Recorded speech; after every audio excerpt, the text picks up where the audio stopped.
Yeah, good evening. We are continuing with the Bhagavad Gita. We had stopped at verse 25 from chapter 13, and we had discussed yesterday the 5 different kinds of people who can go towards liberation or towards Krishna, but unfortunately can't, because it is not possible in today's day and age to understand the intricacies of those things. Like, say for example, you can meditate, but with the help of refined sharp intellect, that's a very difficult thing to do.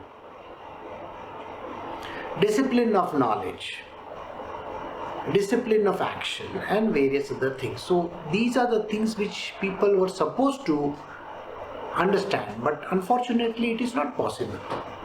Then there were dull-witted people. They also have to go through what is called as a rebirth again and again, because they too fail.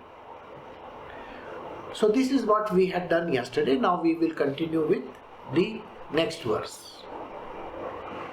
We are doing Srimad Bhagavad Gita, chapter 13, verse 26. Arjuna, whosoever being, the moving or unmoving, is born, know it as emanated through the union of Kshetra, that is matter, and the Kshetranya spirit. So here Krishna is giving us an answer that whatever that you may be thinking of, it could be just a stone, a heavenly body, a human being, birds, animals, air, water, sun, moon, demons, rakshasas, gods, the demigods for that matter, all, literally everything. That is what we say as the moving and the non-moving. Both these are born out of the union of the Kshetra and the Kshetranya, that is the matter and the spirit. You may wonder whether is spirit required where a creature is, of the lowest order? Of course. Then there is just a stone. It is a non-moving object. It is lying over there.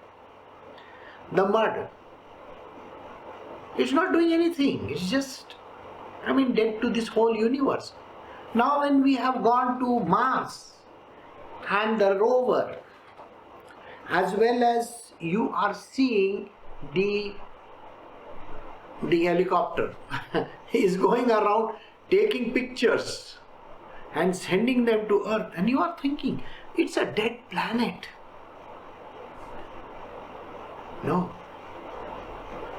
It has come about because of the union of the Kshetra and the Kshetranya. So never discount it. I was asked a very strange question today. Now, this question has got a tremendous importance in our day-to-day world. Let us say there is a creature found in Russia, a small worm.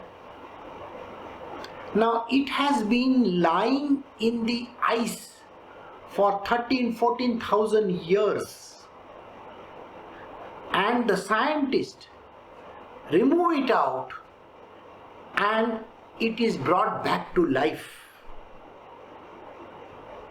So the question was, can a person live for so many thousands of years as a worm? This was a question. Some people, they die.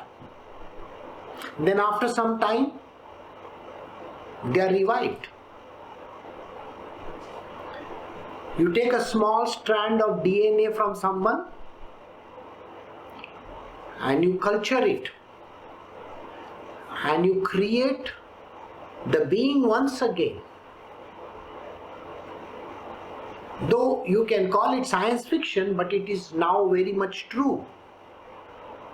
If a creature comes alive after the DNA strand has been multiplied and created again into another creature, so does that mean that the death never occurred? You see the question?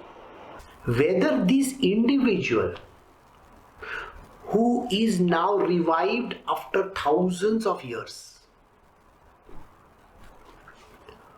even when they store your DNA in nitrogen cooled atmosphere, the stem cells they call it, and later on they create a human being out of those cells, does it mean that that same individual is alive now? It's an anomaly, isn't it? It's a difficulty. The answer lies in a very strange phenomena. The body of the creature, the body of that human being, the DNA has now been created once again into another creature of the same order. Or you may be created, the body of your own body has been recreated.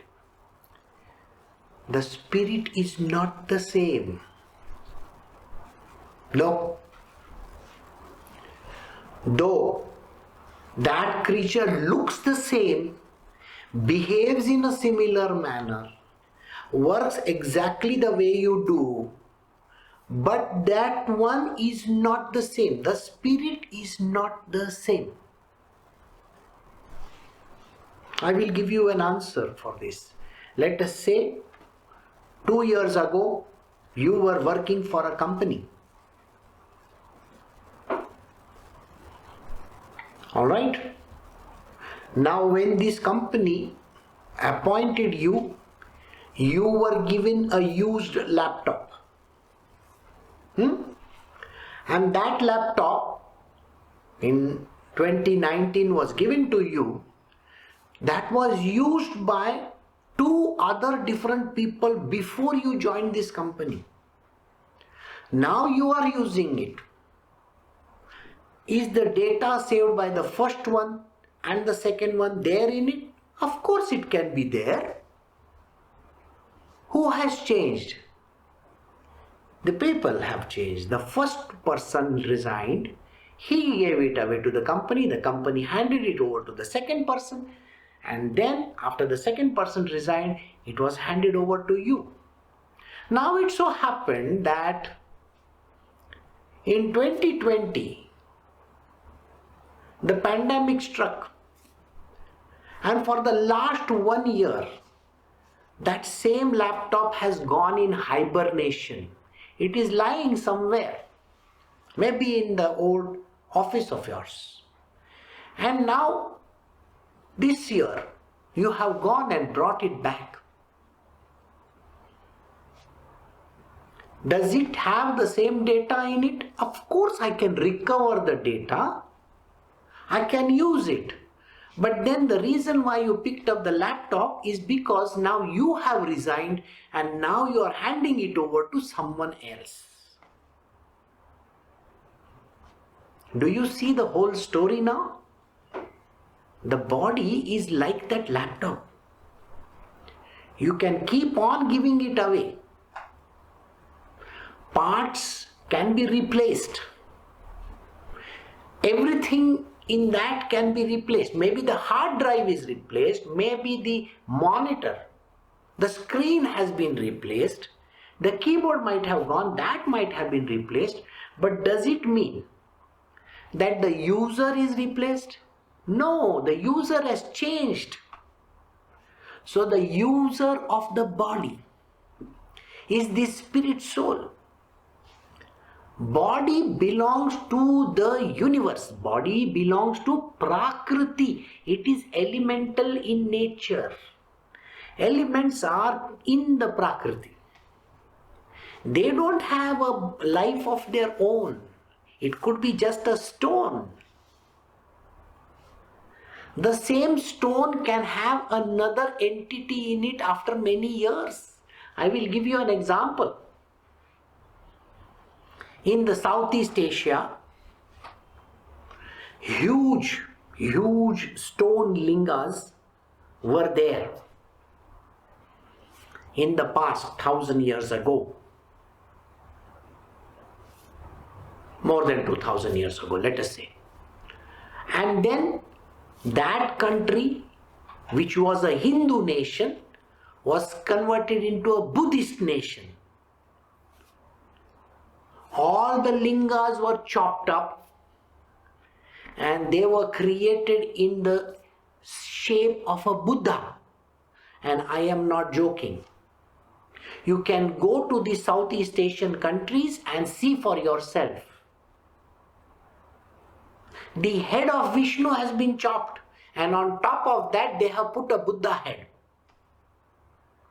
How many statues have been erased like that and a new statue has been created? Now think about it. If they can do it for the elements, don't you think the one which is serving inside that stone would have changed also? See? Earlier there was a Vishnu Tattva. Now there could be a Buddha's Tattva. And then some other religion may come and they may convert that into something else. So it is not necessary that the stone itself can have one entity in it. Okay? It can keep on changing. Have you not seen the parts from the buildings? Old buildings, old temples have been put in Qutub Minar. You go to Delhi and see for yourself and look at everything in the Qutub Minar. You can actually see it has been removed from some structure. And that is possible. Now that structure could be now an Islamic structure, for all you know. So this is the answer. The answer is the bodies are belonging to the earth, to nature. It doesn't matter. Nature is just a mixing of things. And that is what we have to understand. Everything in this universe, anything that is moving or non-moving, it only happens because it is the union of the Kshetra, matter, which belongs to Prakriti, and the spirit, which is Kshetrajna. The matter can keep on recycling itself forever and ever and ever and ever. The same matter. Think, your body maybe 50,000 years ago could have been a dinosaur body. The same elements got mixed in the soil. Now it has become something else. And then so many life have gone. And now you are a human being. You think your body is not deteriorating day by day? Everything from your body is going away to earth. All your cells are getting replaced. But the one that is in that body is the Kshetrajna. The Kshetrajna is the spirit soul. I hope you understood this. So now we move to the next verse. We are doing chapter 13 of the Bhagavad Gita, verse 27. Right. So this verse says, He alone truly sees, who sees the Supreme Lord as imperishable and abiding equally in all perishable beings, both animate and inanimate. Now this is a very, very strange line.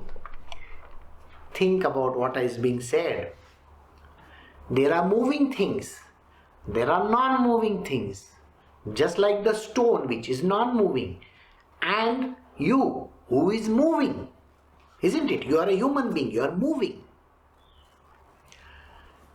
Only those people who can see, who have got the vision, who have got the intelligence, and who are wise enough, they have the wisdom to see that one God in everything. Can you see that one God in everything, whether it is moving or non-moving? Think about it. There is only one God abiding in everything. There is only one God. So don't be under the impression that earlier the statue was Vishnu's or Shiva's and now it has become Buddha and tomorrow it is going to become something else. What are you seeing? The computer belonged to A, then to B, then to C, then to D, then to E. The worm which was revived 10,000 or 12,000 years ago, that worm who has just been revived by the Russian scientist, does it have the same body? Yes, but does it have the same spirit? The one person who can see all this as only one spirit, no hundreds of them.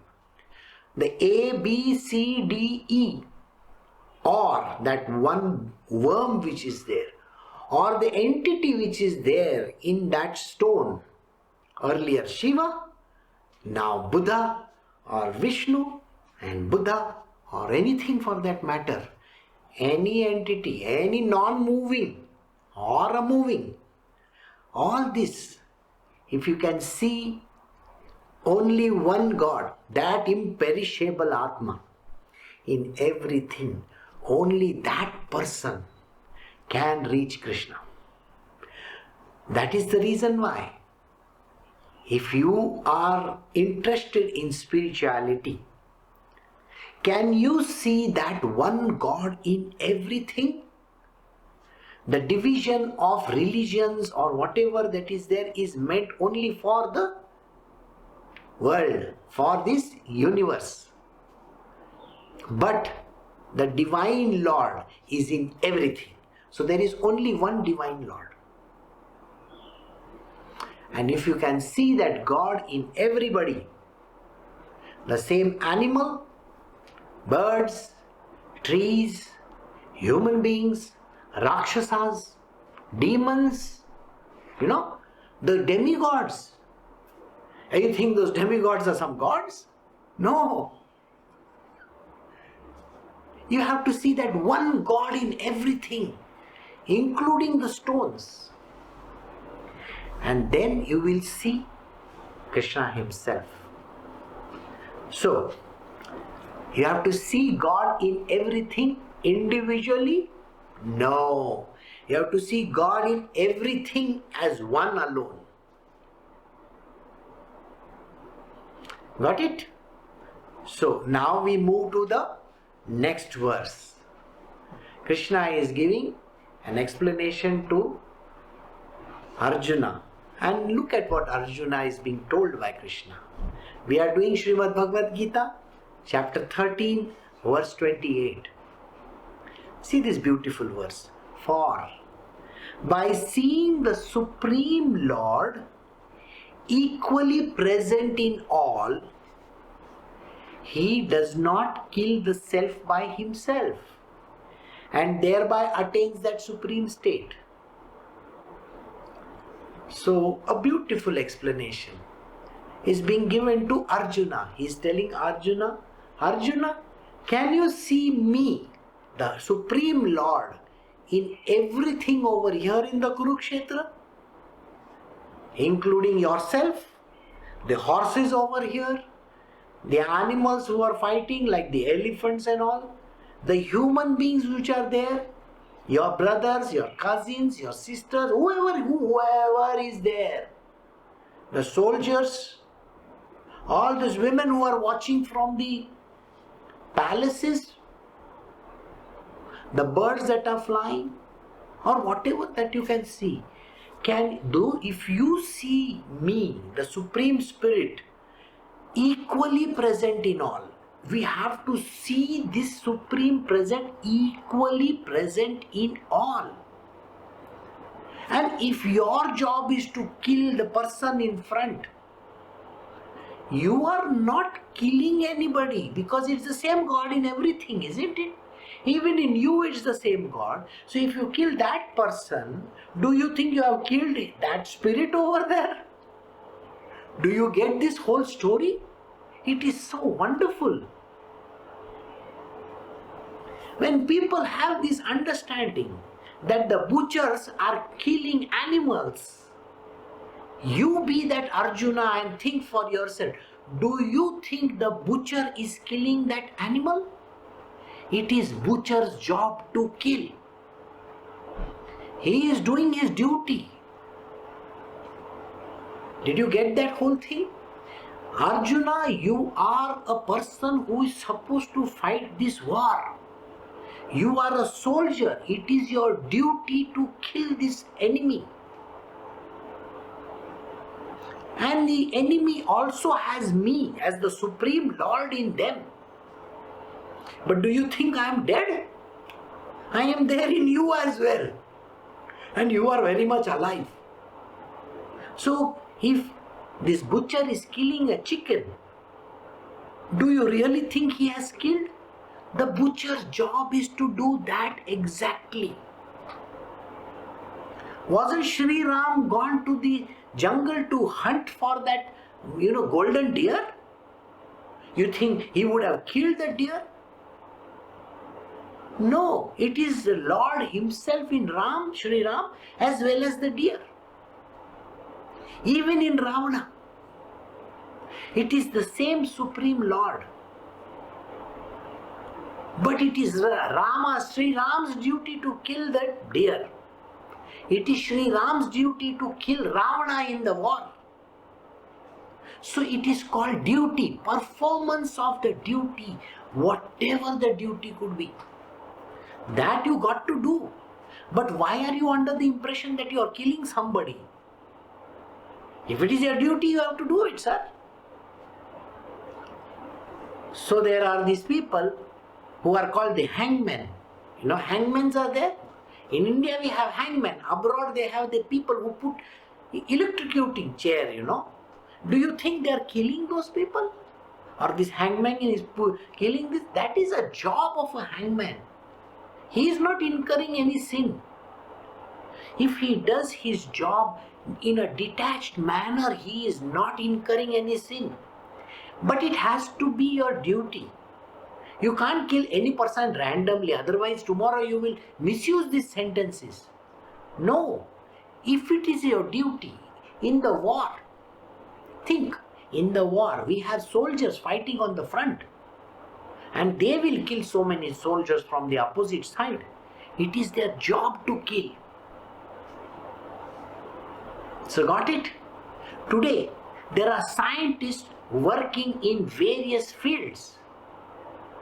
Like the Serum Institute and this and that and so many of them, to test the efficacy of the medicine. They may have to use the medicine on different kinds of animals, like rabbits or birds, chickens, you don't know. They can use it on monkeys or other live animals. It is their duty to use them. This is the true meaning of the words. You are not killing those animals or those birds. They are serving a purpose. You are serving your purpose as the job that you have. And this is the meaning of these words. For by seeing the Supreme Lord equally present in all, he does not kill the self by himself and thereby attains the supreme state. If he does that job diligently, he will attain me, the supreme state, the Paramatma himself. So we move to the next verse. We are doing Bhagavad Gita chapter 13 verse 29. He who sees all actions as performed every day, every way by nature, and the self as the non-doer, he alone verily sees me. He who sees that all actions in this universe, there are so many actions happening continuously. There are people getting alive, the children are born, there are people dying, there are wars happening, there is pandemic going on, there are so many things happening consistently, continuously since the beginning. All if they can see these actions are performed in every way only by nature. The actions are done only by nature. Which is the doer? The nature is the doer. And the self, that is the supreme self inside that object or the person, is a non-doer. So don't be under this impression, oh, I killed that, goat, I killed that chicken, I killed that rat, that cat or whatever, I am killing those ants which are crawling all over my house. It's your job. If the ants are nuisance to you, your job is to kill them. If he is telling Arjuna that, don't you think that in your house, if there is a rat causing a problem to you, don't you think it's your job to eliminate that rat? No, that is Ganesha's carrier, I cannot kill. That is the futility of stupidity, we can say. What are you talking? That rat is eating away your entire house. It is your duty to kill it. So you should. You are not going to kill some Vahan of Ganesha. No way. It's a rat. It is the nature's way of doing those things. And you are not doing that action. It is your nature is doing it. You see, every human being has a nature.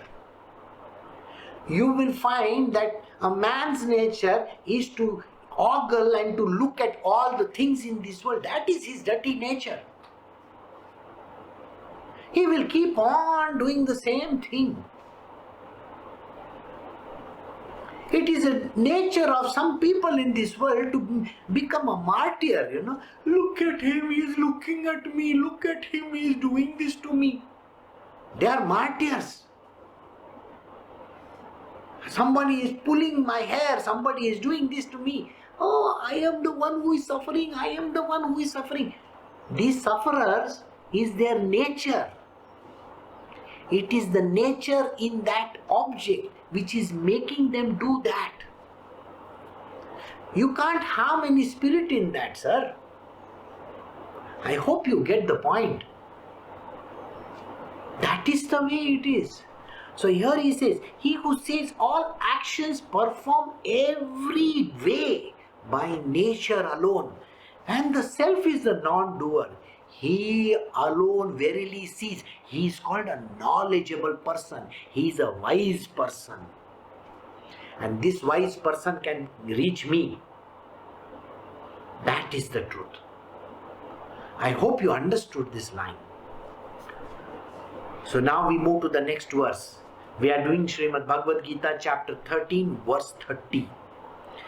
The moment man perceives the diversified existence of being as rooted in one supreme spirit and the spreading forth of all beings from the same, that very moment he attains Brahma, which is the ultimate Satchidananda.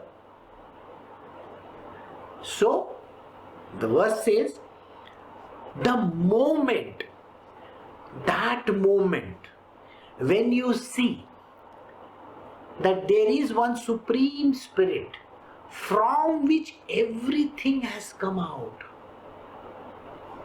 I want you to think like this. There is Krishna over there. And from Krishna everything has come out. Everything, not a single thing to be eliminated. You may think That is a demon. How can he come out of Krishna? Sir, everything. What is he saying? The diversified existence. It has come out from this one supreme being. And it is spreading forth in all beings. That one supreme spirit is spreading forth in all beings. Can you imagine that? It is the same one God which is present in everything around us. It has a diversified experiences in humans, birds, animals, demons, devil, demigods, gods, you name it. Stones, mud, air, water, earth, moon, sun, universe, the whole creation. It has all diversified. That one spirit is in everything. And that is the reason why when people say, I have a soul in me, there is another soul in another person, there is another soul. There are no souls. There is only one God in everybody. That explanation, if you understand this one line, then there is no need for anything to be known by anybody. God is in everything. This is the truth. The moment a man perceives the diversified existence of beings as rooted in that one supreme spirit and the spreading forth of all beings from the same, that very moment, if you come to know, you will reach the state of Brahma, Satchitananda. You become enlightened like that.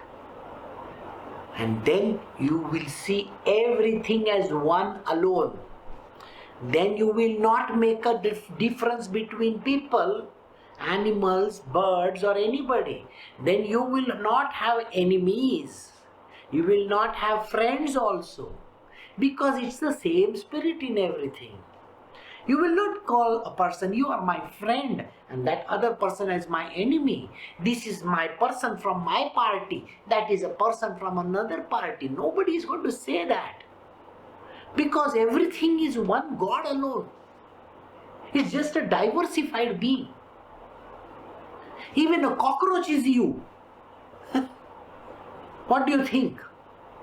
A bird, a worm, those small bacteriums, it's the same divine spirit in everything, diversified in that. That moment where you see God in everything, that moment, then you are liberated. You reach the state of Satchidananda. Krishna is telling Arjuna these words. These are not some, nonsensical words. These are words having the most deepest meaning. That moment you will be enlightened. So now we go to the next verse. We are doing Srimad Bhagavad Gita chapter 13 verse 31. Arjuna, beings without beginning and without attributes, this indestructible supreme spirit, though dwelling in the bodies, in fact does nothing nor gets tainted. This is the same spirit in every body. That is all living creatures and also those inanimate objects. It is that one spirit in everything. That spirit, it is having no beginning. You can't say it started today. That 13,000-year-old thing, do you think it started today? It's the one spirit which has been going on for eons and eons and eons, and it's the same spirit in everything. It's indestructible supreme spirit. Though it is dwelling in that body, actually it is doing nothing. And it can never get tainted. So now I want you to think about it. When you talk about some person, it is because of that man that I started drinking. It is because now Mr. Imran Khan, the Prime Minister of Pakistan, has said to all the women across the world, they said it is because you are dressing like that, that is why you are getting into trouble. I'm not using those words, but I think you can go and Google it and see what he has said. Is it the dressing of a person?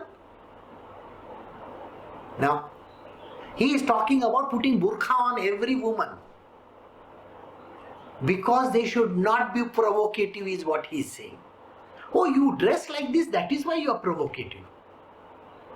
And there is a very good movement going on in Pakistan just now. It is the same spirit in everything.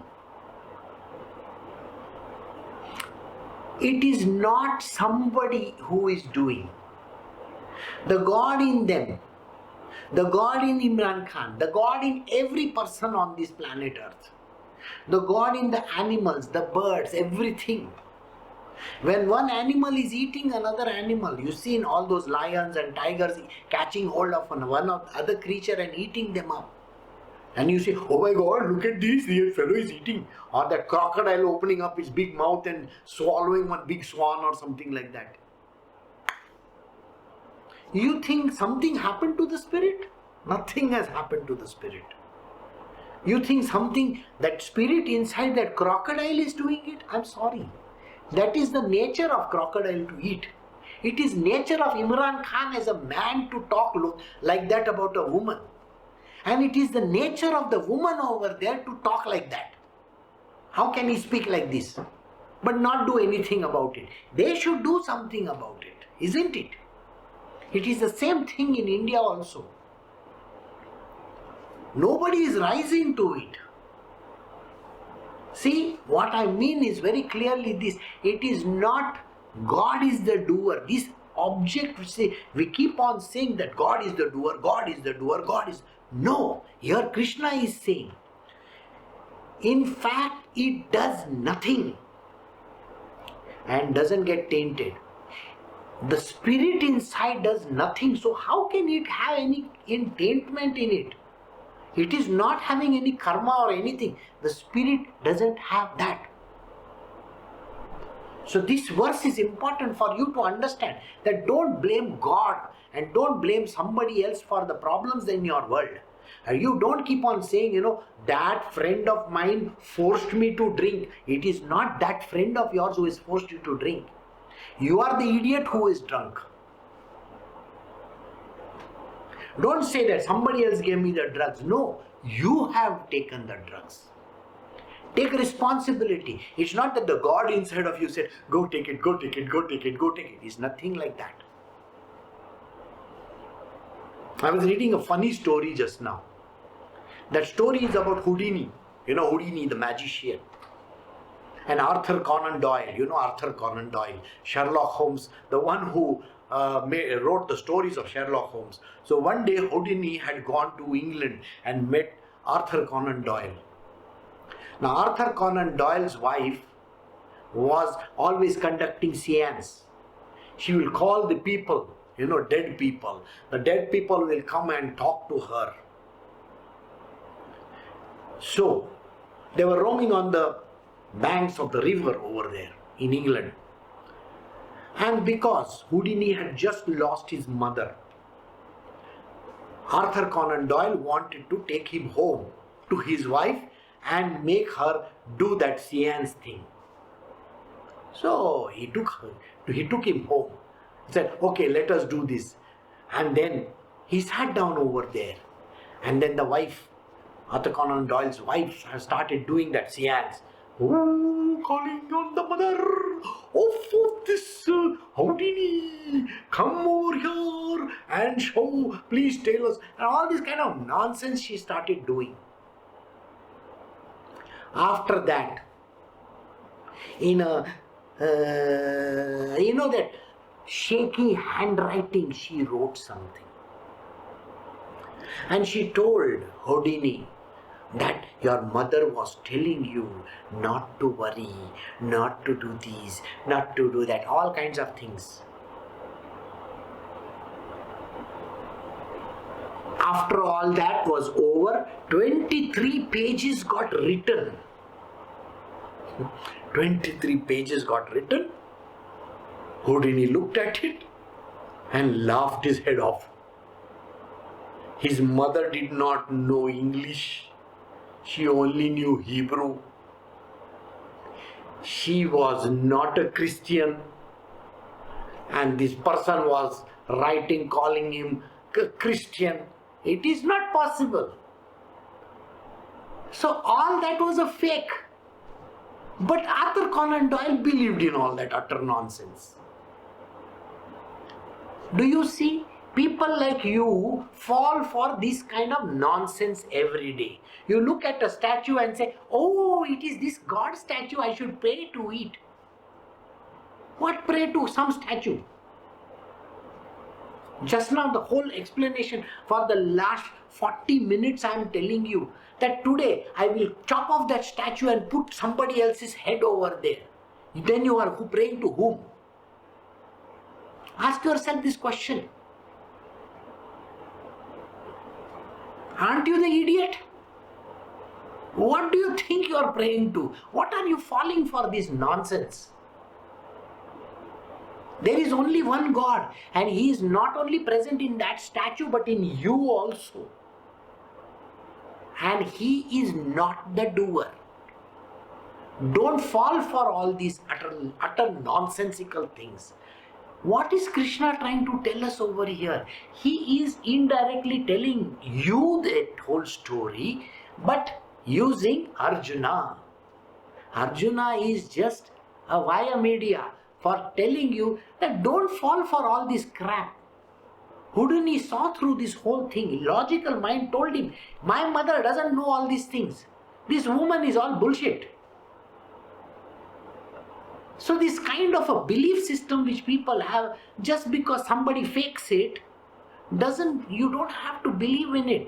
Krishna, the Supreme Spirit, is not the doer. So don't go on blaming God for your actions. It is you who is doing all those actions. It is that con man who is telling you, pray to this God, do this Archana, do that Seva, do that. Nothing like that. Don't bother your head about it.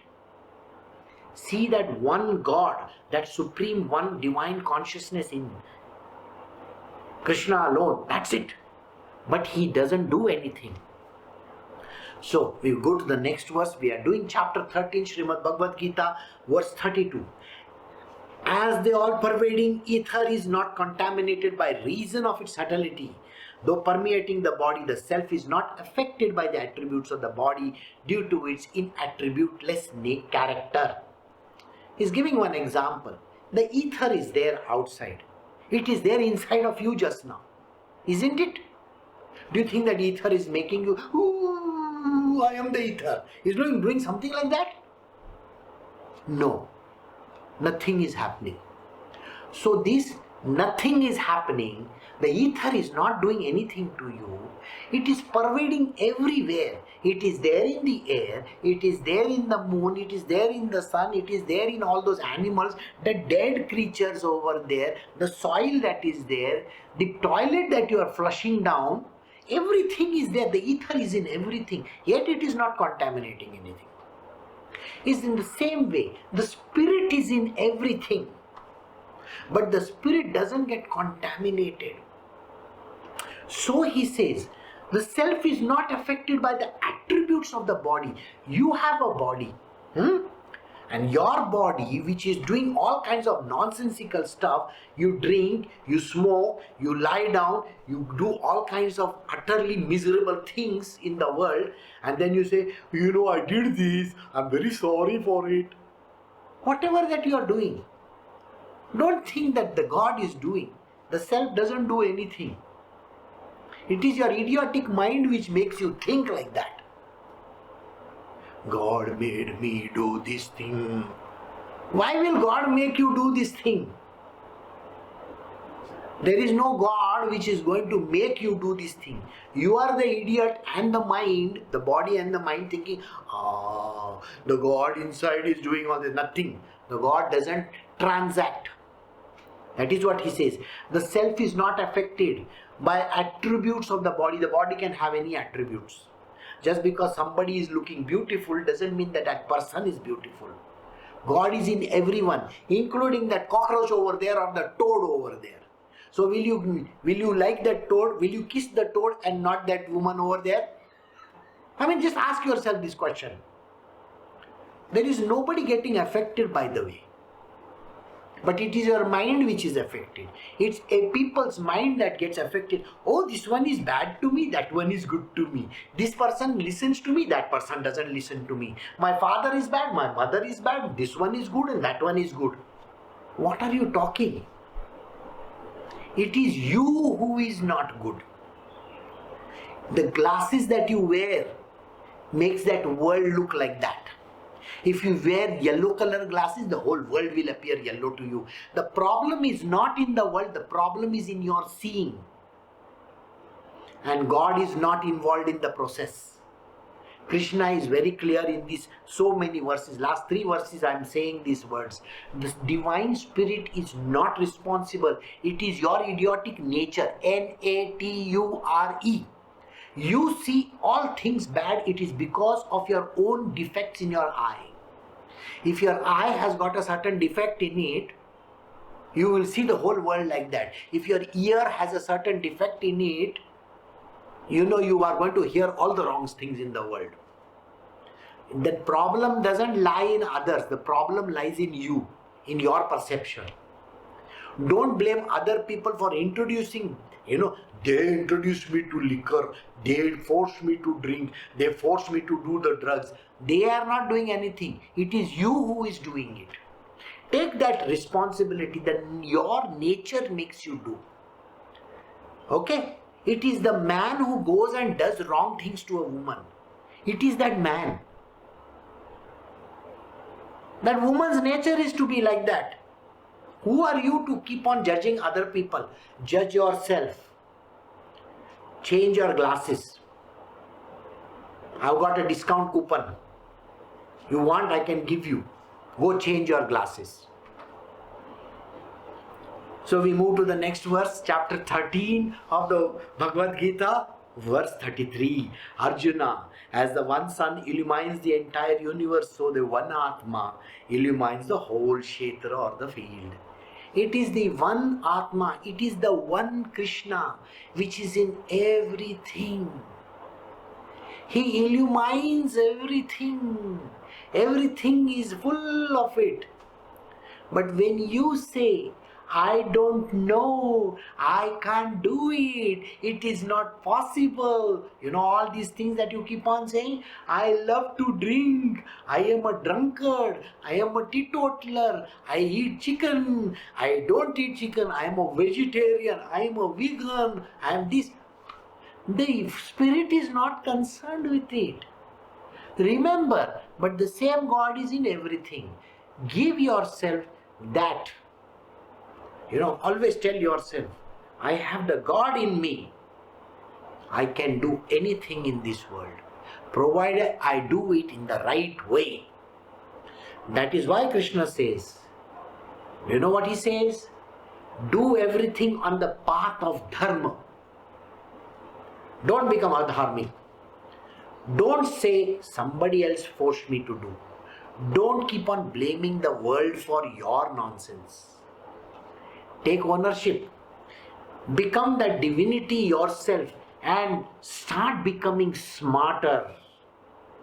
Start becoming intelligent. Become that special person in this world who has got the essence of Krishna in them. It is the same Krishna in everybody.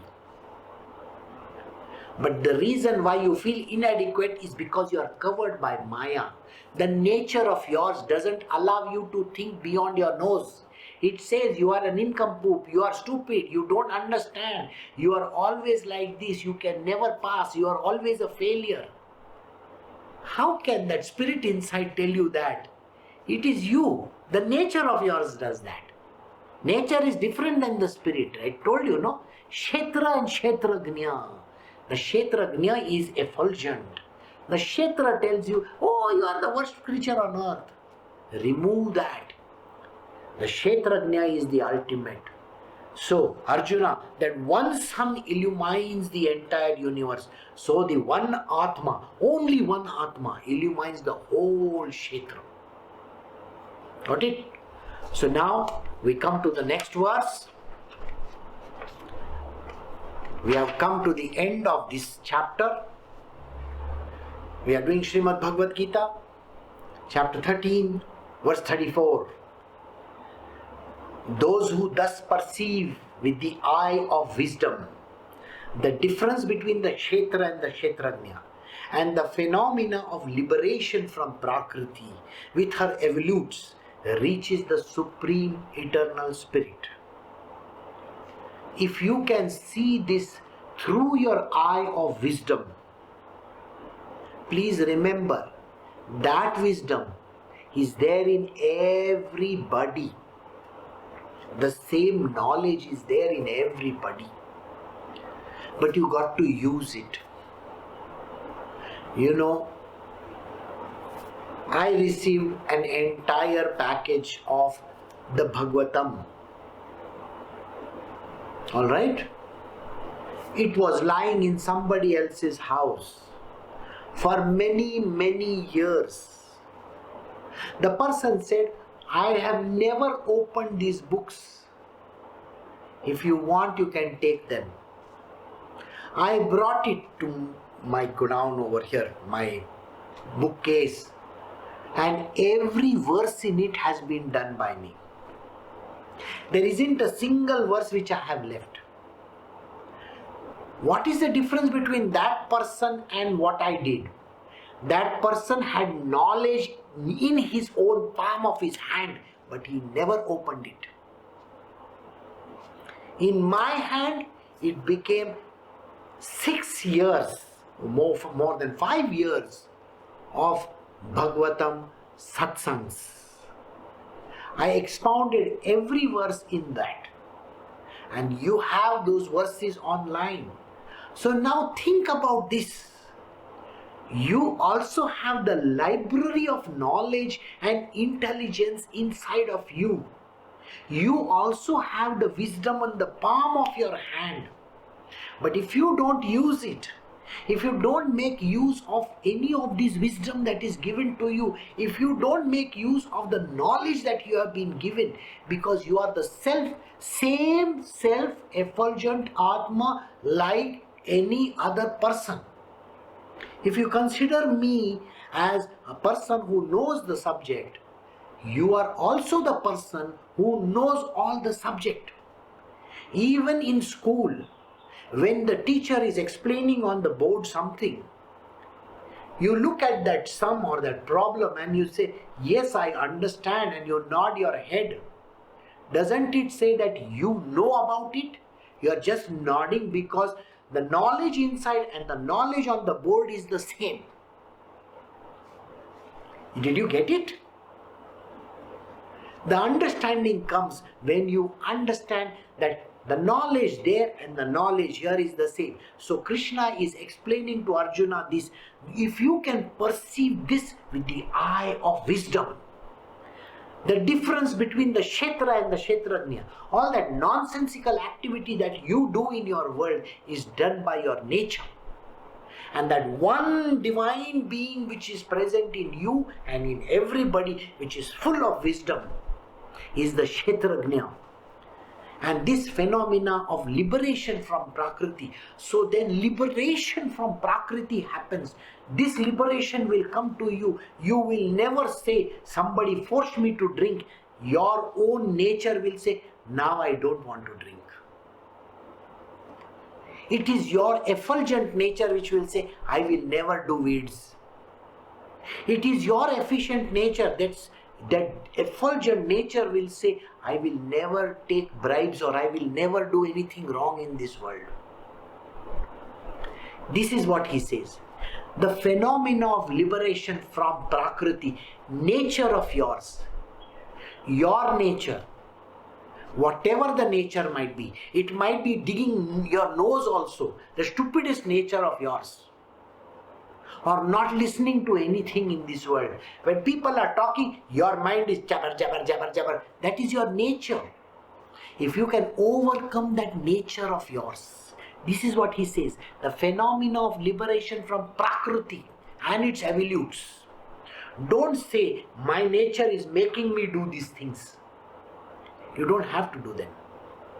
Become that enlightened being. And you don't have to fall for your stupid nature. It is not important. It is not required. You don't have to do it. You can overcome any nature of yours. People in this world keep on, saying, oh, look at my problems. I don't have money. I don't have this. I don't have that. All kinds of issues they will say. And they will blame everything. It is their nature to crib. It is their nature to feel miserable. It is their nature to say, I am depressed, I have anxiety, I have PTD, whatever the thing is, I have this problem, I have that. They say, they give all the reasons in the world. I drink so that I can forget. My girlfriend left me, that's why I have to do drugs. What is all this nonsense that you are doing? You don't have to do anything like this.